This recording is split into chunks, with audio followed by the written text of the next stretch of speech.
Okay, guys. So today's video is going to be on what y'all missed on. If you did not was able not to attend to the sessions, then today's video is going to be basically covered up on framework, understanding the ICT kill zone sessions, and how to properly trade order blocks, as well as liquidity voids, and understanding institutional order flow, and also as well how to confirm your bullish and bearish setup. So after this, everybody should be caught up. Then for here on out, every video session I do, I will just go ahead and just automatically just have it made and then post it on YouTube right away. So let's get into framework first, because that's the first thing you have to do. That's the foundation of everything. So when we look at this, obviously I have my framework already set. So your framework is nothing but what the banks operate on. So when doing your framework, you want to always have your line set from 12 to 12 and as well as from 12 to 3. So if you look closely, you can see where I have a purple line and a gray line and another purple line, because that purple line from the gray line is from 12 to 3. And from purple to purple is from 12 to 12. So this right here is considered my daily log. So it's important to do your framework and daily log, because daily log is going to help you keep up with what's going on each day, how far price them move, your high and low of the day. And also it's the framework of what the banks operate on. So you'll be able to see how much it'll move. So from 12 to 3, you can clearly, because the banks trade on from 12 to 3. So from 12 to 3, you can see what happened. So by doing that, you'll be able to keep up. So this is very important to do. I need y'all to do your daily logs. So every time the market open or whatever it moves, you always put a line at 12 o'clock, put a line at 3 o'clock, and then have another line set at 12 o'clock. And you're going to repeat this pattern. As you do that, it's going to start looking like this right here. So as y'all see, I can literally tell what happened between the whole day, what happened from 12 to 3, how far price them move. And then what these lines you see right here are my ICT kill zone sessions. So the kill zone sessions are from Asian session is from 7 to 9, and then from London is from 2 to 5, and then New York is from 7 to 9. So our kill zone sessions are nothing but areas where our entries will be at. So this is how we would place our trades, because usually during these kill zone sessions, these are the best time to enter in your trade. Well, at least either on point at that or around that range, somewhere close in that range of that kill zone session, because these are the areas, time frames, where it's best to put your trades on, because that's where the price pretty much move quick from. So pretty much if you don't enter in on your kill zone session time, then you pretty much kind of miss your move for that session. Not saying you still can't place a trade in, but these are the best time to place your trades during part of each of these sessions. So as you can see, I have my mark. So I have my Asian session, so I can see from my kill zone what happened. And then I can see my London kill zone session where I should enter my trade at.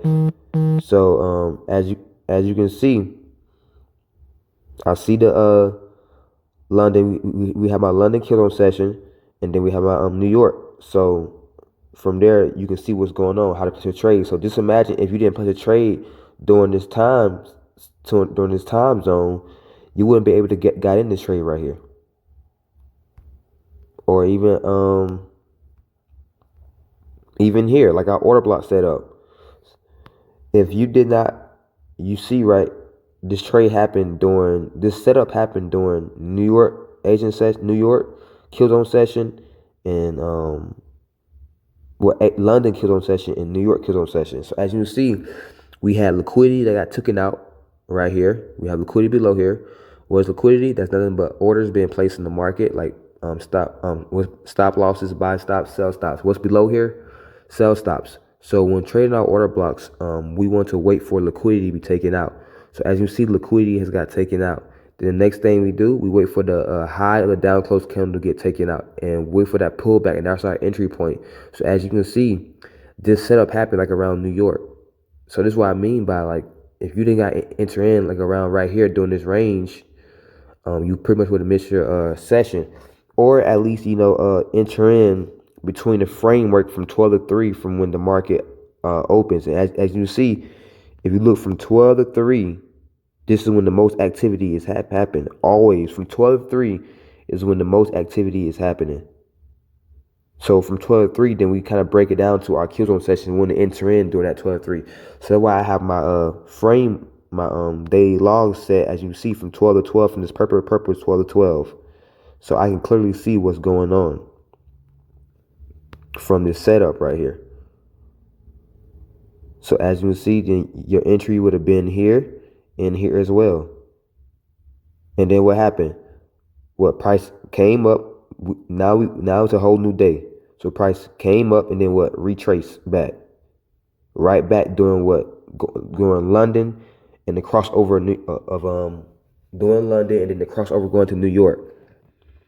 So what I mean by crossover going to New York, because London lasts to 12 p.m. They close at 12 p.m. So it start at 3 in the morning and it close at 12 p.m. So that's why I say it's a crossover going to New York. So usually, whatever direction London's going into, then New York goes into that same direction. So just kind of understand the characteristics of London, New York.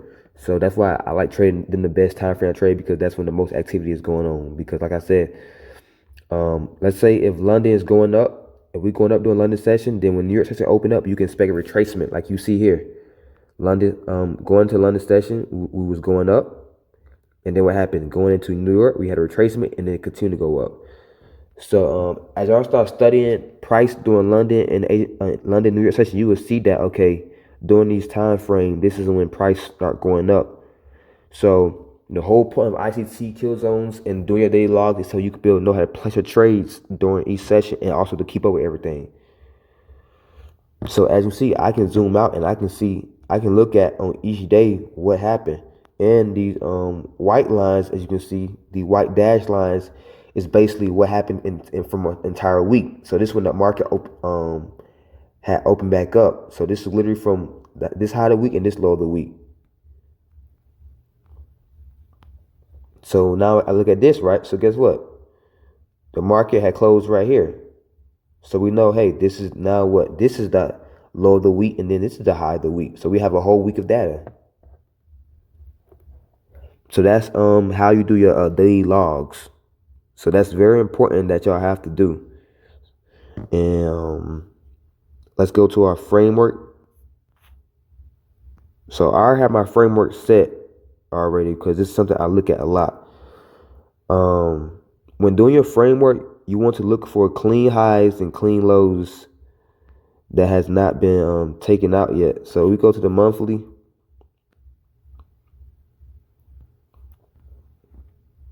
Oh, it's already marked. Hold on.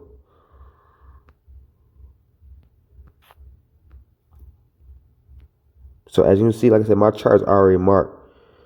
But as you can see, if you zoom out, let's go to a fresh chart so I can see what I'm talking about. So when doing this,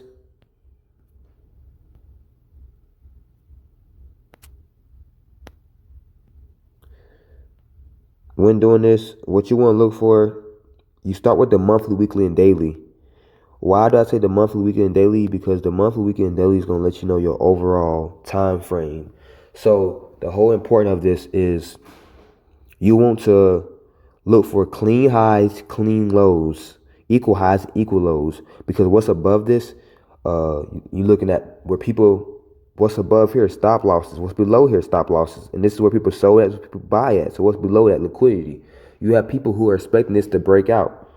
So we, when doing this, we want to look for clean high. So this is a clean high because why? It has not been taken out yet. Then we have this right here as well, a clean equal low that has not been taken out yet. What's above these two?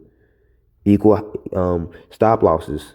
Because people bought here. So if you would have bought here, right, you gonna well, if you just sold here, you're gonna have a stop loss above here. If you just bought here, you'd have a stop loss below here. So that's liquidity. So we don't trade support and resistance. We trade liquidity because we want to trade where the banks is at.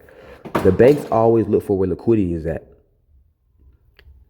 So because for people who go by support and resistance, this is a support area right here. So if this was a breakout, right, you have people who have buy limits or sell limits order that's set. So or sell stops orders are set. So therefore, there's people who will wait for this breakout and then automatically trigger them to go for a sell, or people that sell this. So guess what? Now they automatically just got faked out, and then it go into a whole different direction. So that's why we trade liquidity, is to prevent from getting faked out. And like I say, banks always go to where liquidity at, which is nothing but a pool of money. So when doing this, back to your framework, when doing your framework, you want to, like I said, look for clean highs, clean lows, that has not been taken out yet. So as we zoom out, and you're gonna be doing this on a monthly, weekly, and daily time frame. Also the hour as well. The hour, you're gonna at least look back to probably up to 3 days, 3 to 4 days of your framework on the hour. That's it.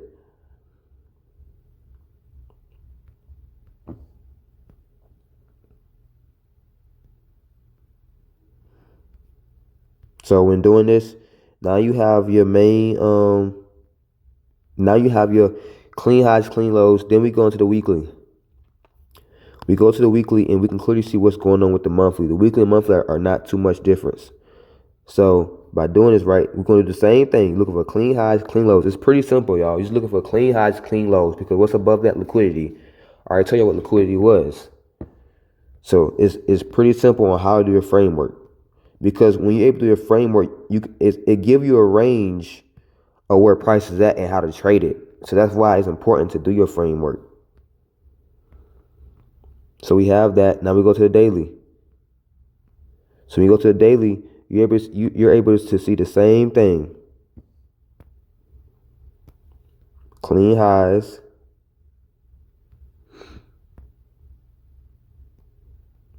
And clean lows. So now you have an overall framework that you can look at. Let's see if we see any other ones between these. So that's it. So now you have an overall framework that you can look at right here. So this is how you do your framework. It's very important to do that because, like I said, it's going to give you an overall range of how to place your trades. So now that you have a framework, right, now we go into, okay, hey, what are things we're looking for within these framework, within these range? Where we're looking for things like order blocks, liquidity void, turtle soups. What are turtle soups? Turtle soups are nothing but areas that has not been taken out yet. Say, for example,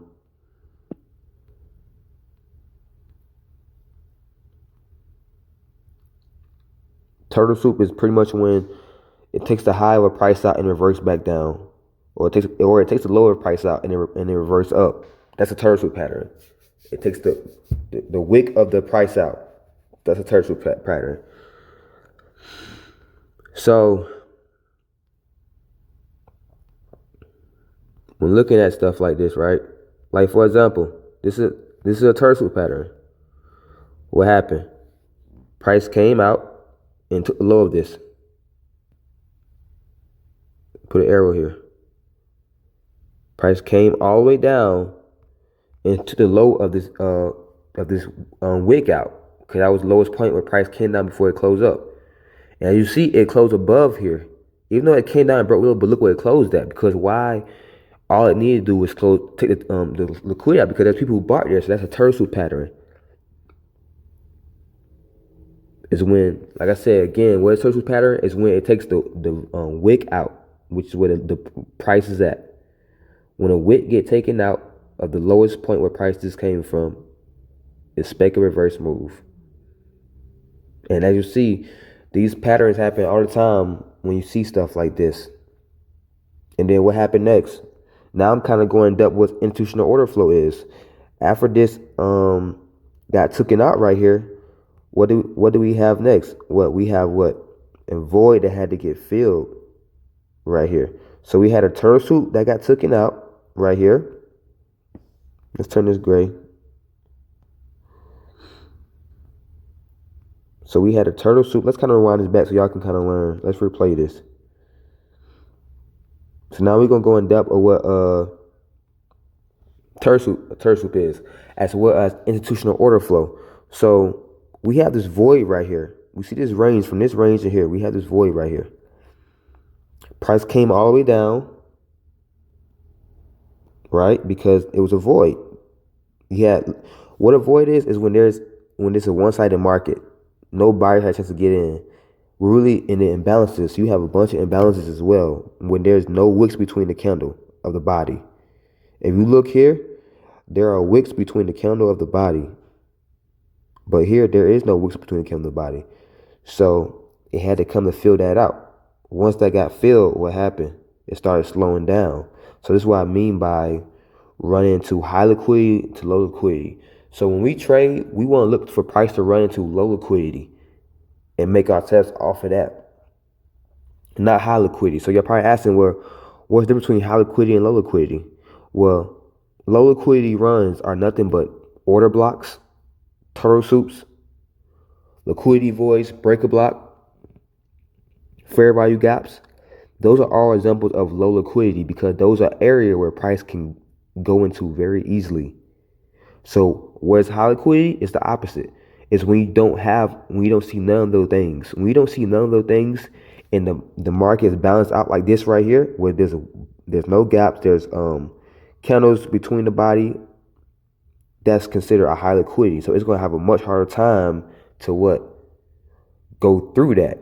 So which is why price started getting very choppy. You see how it's going down hard, right? Because it was easy to run into this, which was low liquidity, because there was gaps between these body of the candle, and it had to fill these. So once it got filled, right, it started slowing down because why? We was running to high liquidity. So it went from low liquidity run to high liquidity. And what happened? Price started slowing down at this area. But guess what? It took out this area as a turtle soup.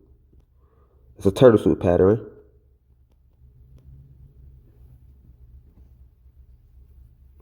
Right? And then what we have here, we have an order block. I kind of went too fast. We have an order block as well right here.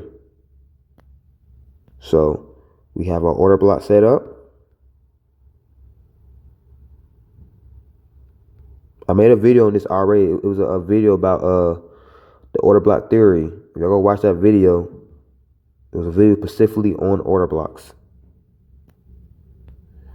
So then look, we have liquidity that got taken out below here. Because we all know when trading order blocks, we wait for liquidity to get taken out first. Then the up candle of this has got taken out as well. So now the up candle of this is taken out. The high of the down close candle is taken out. So that's our confirmation right there for our order block. We already had this liquidity. We had liquidity get taken out here as well as a turtle soup pattern. So we had a turtle soup pattern along with an order block set up. So this is what I mean by y'all can add, once y'all start learning these things, y'all can combine these things together. We have a turtle soup pattern that got taken out, and we have liquidity that got taken out.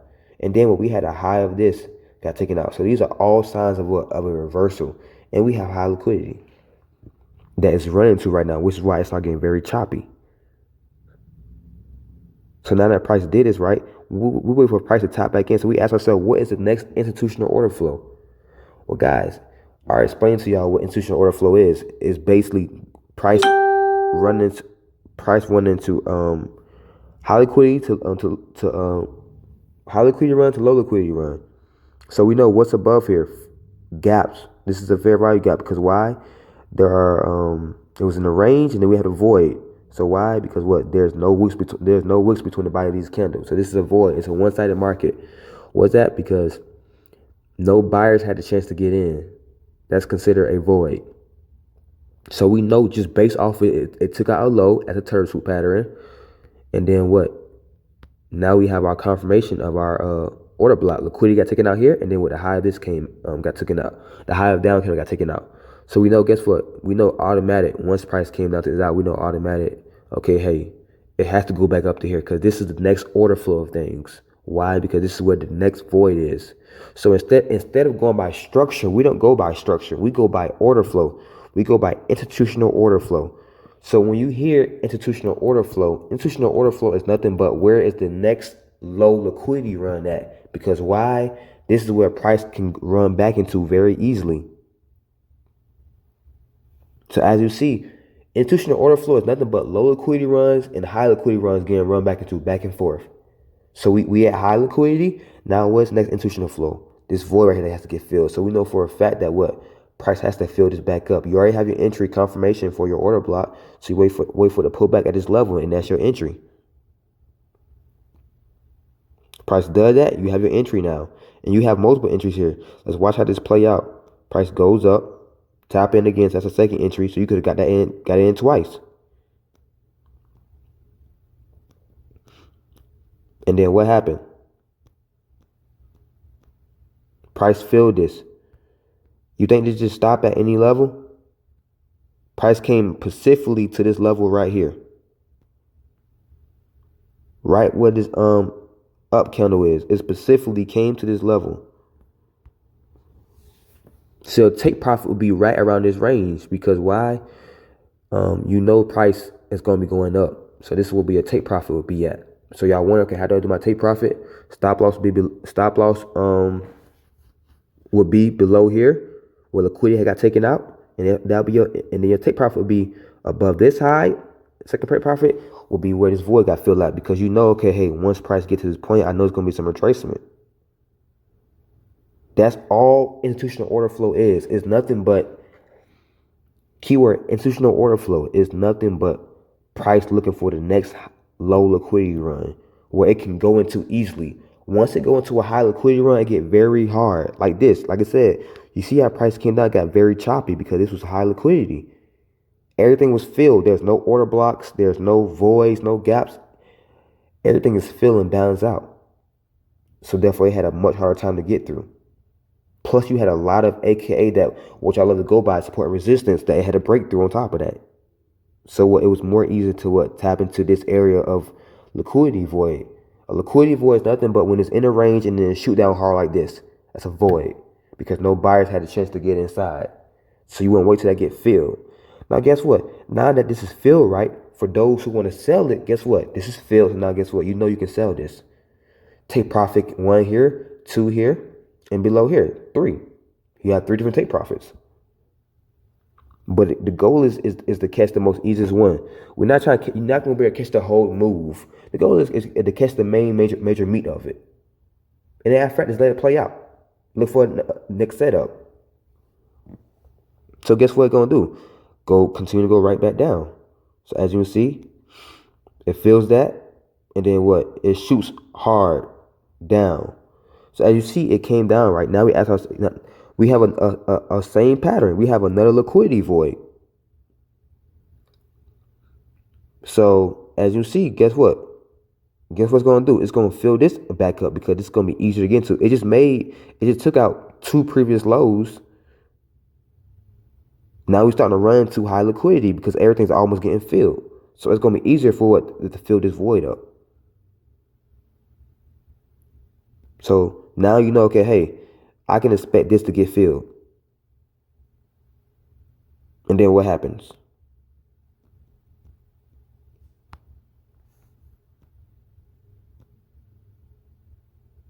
Oh, this is the inner price, I believe. So I forgot this is the inner price. So, but as you see, you can expect for this to continue to get filled. So these are example of institutional order flow. So these are example of institutional order flow.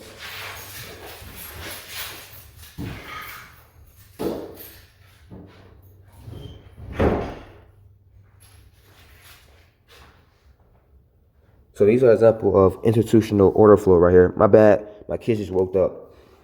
But this is an example of institutional order flow right here. I hope y'all understand how to do your framework. What is turtle soup? Like I said, I just show y'all an example of turtle soup all in one. I show you what an order block is, what a turtle soup is, what liquidity void, and institutional order flow all in one. This is how it operates all the time. You can study the charts. You can see how this operates. So I want y'all to sit here and practice on looking for liquidity voids, turtle soups, and order blocks. And also, I want y'all to notice mitigation. Mitigation is nothing but a shift in market structure. So as you can see, when trading a trend, a uptrend, right, as it's going up, let's say there was a long uptrend. Let's say this wasn't here and it was continuing to go up. All you doing is waiting for it to get, when every time it break out a previous high, all you doing is waiting for it to make it off the last move. If you notice off this 3 move right here, that's what it did. It tapped back in on each level when it was truly in an uptrend. When something is truly in the uptrend, oh, here's another example. See, I'm just scrolling through, just looking at it. As you can see, what happened? We had equal highs right here. Equal high.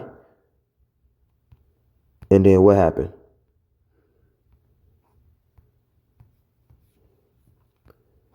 Price decides to drop down hard. As you can see, we had a void right here that has to get filled. As you see, price filled the void, and then what retraced, continue to go back up to try to take the high of this out. Once it tests that area and see that this area was holding, what happened? So I'm teaching y'all order flow. This institutional order flow. Price came out, and this is actually called a rejection block. So you have turtle soup patterns, and then you have rejection block. Turtle soup is this right here. Is when it takes out the wick of the price.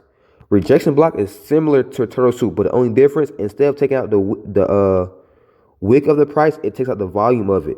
If y'all look closely, let me put a horizontal rate so it can be perfectly even. If you look closely, price never took it out because why? We put a line here.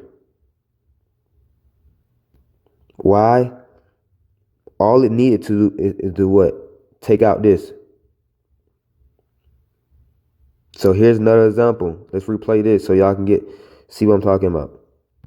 I feel like people learn better when I replay it. So price, as you see, it didn't take out the high of this. It took out the volume of it. So that's considered a rejection block. Because it don't need, I want y'all to know, it don't have to always take out the wick of the candle. Sometimes it can just take out the volume of the candle and retrace back. That's considered a rejection block. So that's the difference between a turtle soup pattern and a rejection block. A rejection block is when it takes out the volume of it. And as you can see, what happened? It shot down hard. So once it reversed back. Now that it did that, right? Now guess what? You have what? You can expect for this to get filled back. So what happened? Because that's the next institutional order flow. So what happened? Price decided to tap back in clearly.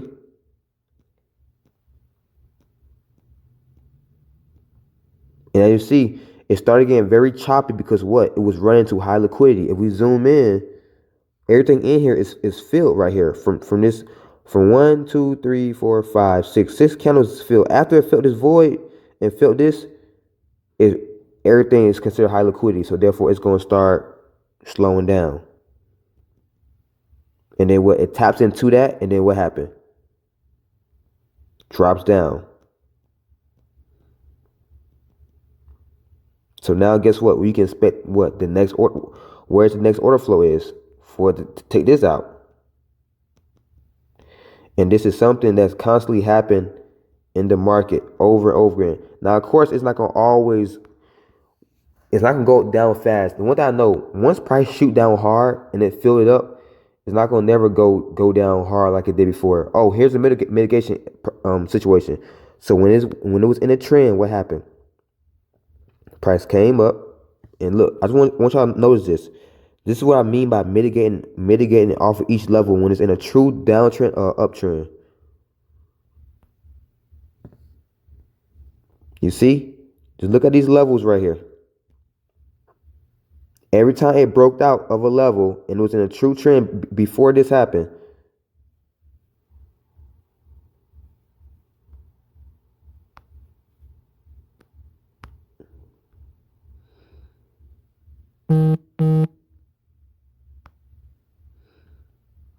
then Ah,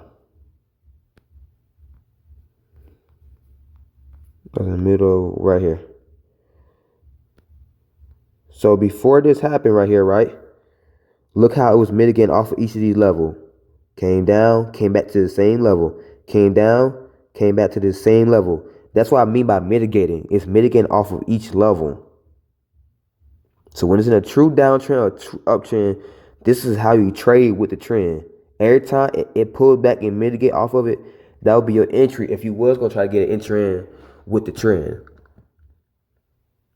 That's very risky when doing that, which is why you kind of want to do it at the beginning phase of the trend. You don't want to do it when the trend is halfway in the middle, halfway done broke multiple highs. You don't want to do that because then at that point you'll be considered chasing price. Let's delete this so y'all don't get too confused. Just want to kind of go in depth of mitigation. Let's speed this up. So as you see, it's coming back up again. The test is out because what above here right here, there's a void right here. A little fair value gap that is just filling. So now we in this contraction where it's breaking out high, coming back, testing this high again. And then what? Price finally took out. Once price came down, right? This is considered a rejection block. This is a prime example of what I'm talking about. I was just going over that. And you see, I'm not cherry picking no charts. Like this is just, as you see, it did not took out the low of this. It didn't have to because it was a rejection block. Price, because what was above here, y'all?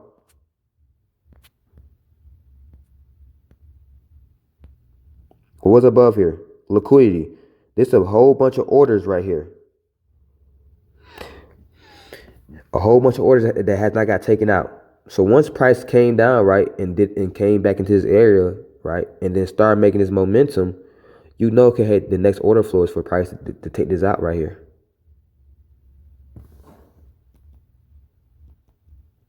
As you can see. Then of course, this is when we have our order block set up when price was ready to go up. And it's easily, and you gotta look at this whole thing. All this setup was within this framework. This is why I say it's important to understand your framework. We had equal highs right here, right? Price was coming down. Then we had a pullback. We had equal highs, right? And then what happened? Price came back down, took out the volume of the candle, reversed, which is a rejection block, reverse off of that. So how do you trade rejection blocks? Same with how we do our order blocks. We have rejection block and we wait for it to come back down to the last down candle, which is right here. Your entry will be here.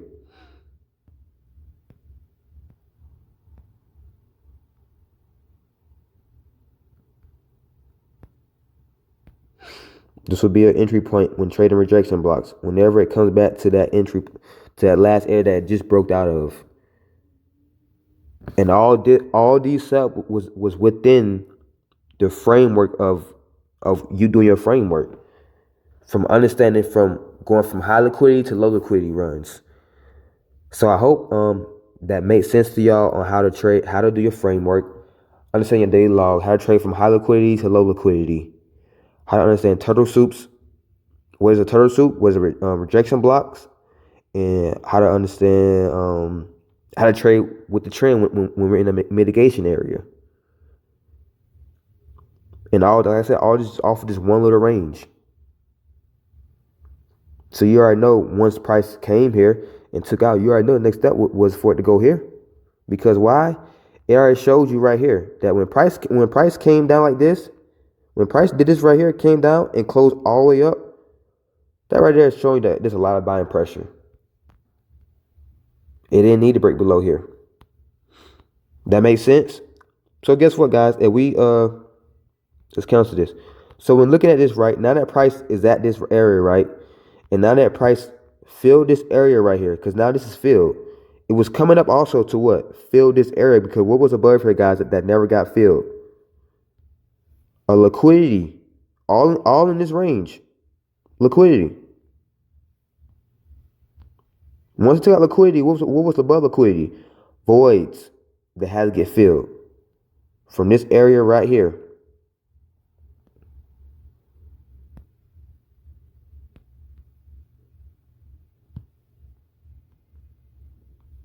from this area. As you see, once price had got do a horizontal candle. As you can see, once everything got filled, what happened? It retraced back down, made equal low, went back up, and filled this. So guys, now that we've seen this, right, just from understanding institutional order flow, where is the next order flow at, guys? Below here. Money.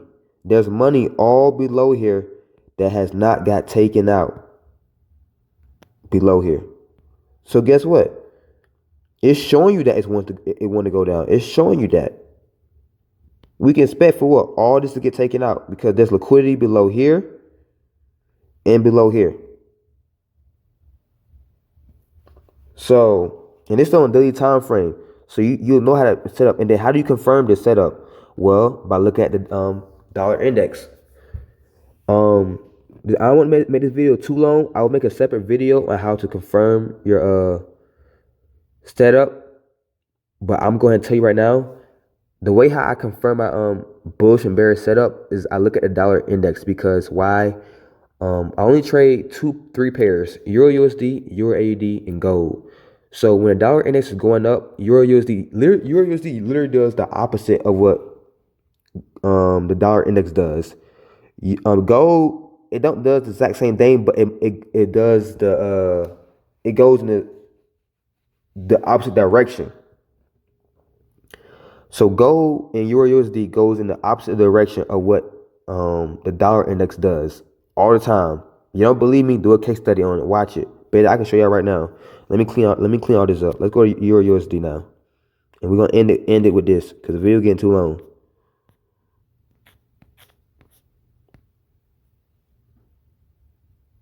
If we go to Euro USD and we go to compare charts, go to dollar index. I ain't got to say anything. I do a separate video on this alone because this is a lot to get into. But as you see, let's change it to candles. I want y'all to look at this now. This is pretty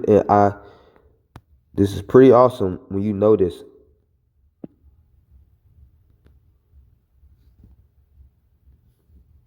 If you look at this, just from looking at this point, when this was in contraction, the dollar index was too. When this was starting to go up, dollar index started going down. When it started to retrace down, dollar index started going up.